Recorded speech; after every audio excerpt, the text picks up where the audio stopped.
Rated M for mature.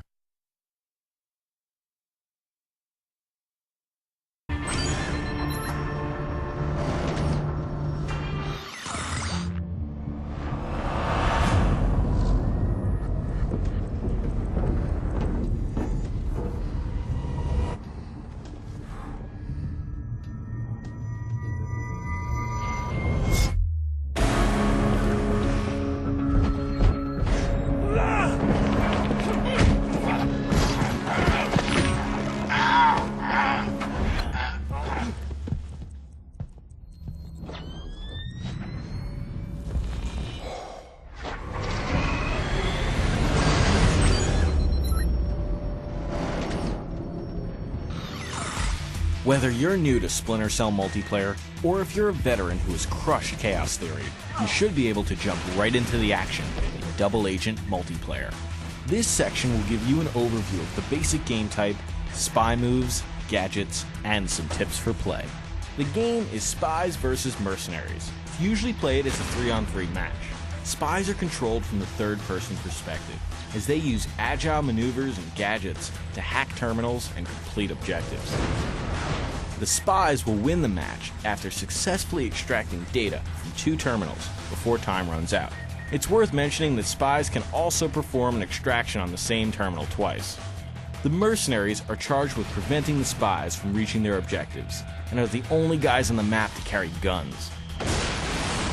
To balance the gameplay, spies are the only players with night vision, thermal vision, and health needles. And both sides have a limited number of respawn opportunities. Playing as a spy should be a stealthy, unique experience of navigating from terminal to terminal, avoiding a fight whenever possible. Spies are super nimble and take completely different paths around the maps than their adversaries. Mercs usually have to take lower paths involving doors and stairs, while spies can sneak and climb to upper ledges and poles and vents. Overall, the maps have an emphasis on verticality. Spies can climb, jump, crawl, and maneuver through areas that mercenaries simply can't get to. The main paths through maps are wider, better lit, and with less hiding areas than in Chaos Theory. Initially, just take some time to explore. Most large levels become familiar to players after about 10 minutes of play. Intel is always your primary asset. You should keep a mental accounting of terminal locations, teammate locations, and drop zones where you can refill and switch out gadgets. Also of use is the new Augmented Reality HUD and map. This helps spies know where points of interest are located.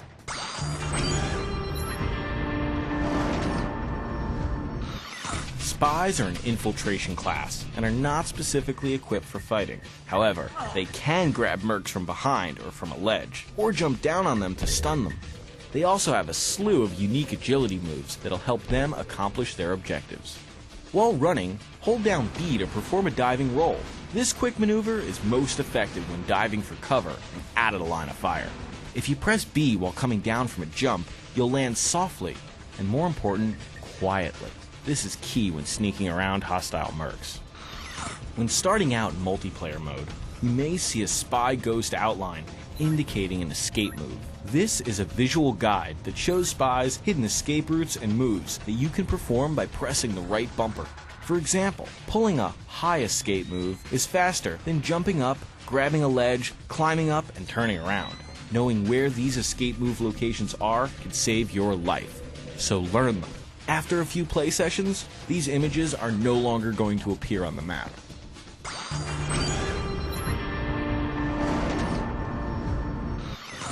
The main tool of the spy is the hacking device.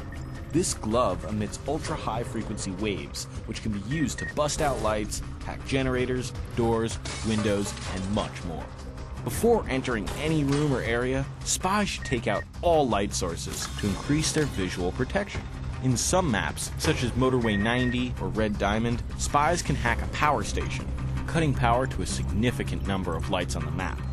As a spy, you'll always outperform the mercs in the dark.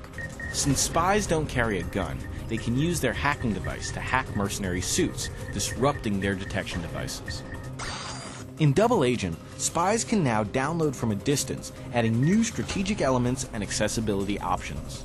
However, the range between the spy and the terminal will affect the speed of extraction.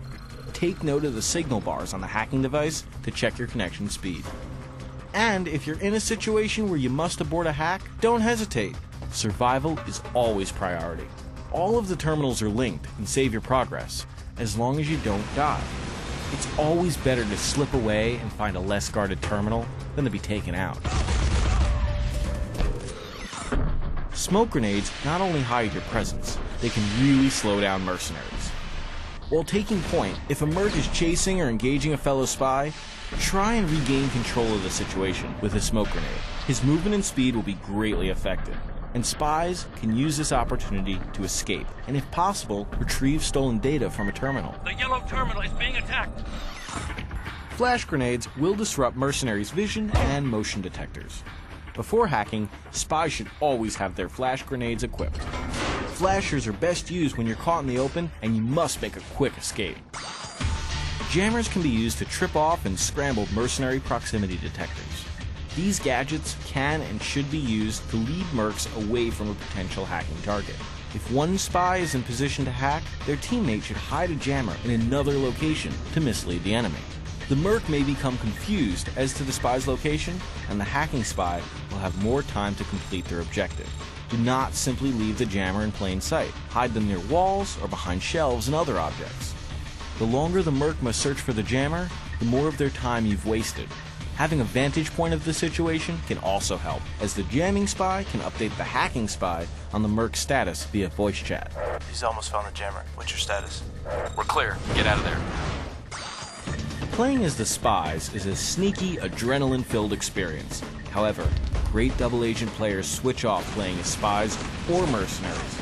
Knowing and understanding your competition is a great way to best them, and it's also the only way to net all of the earned items like ranks and skins.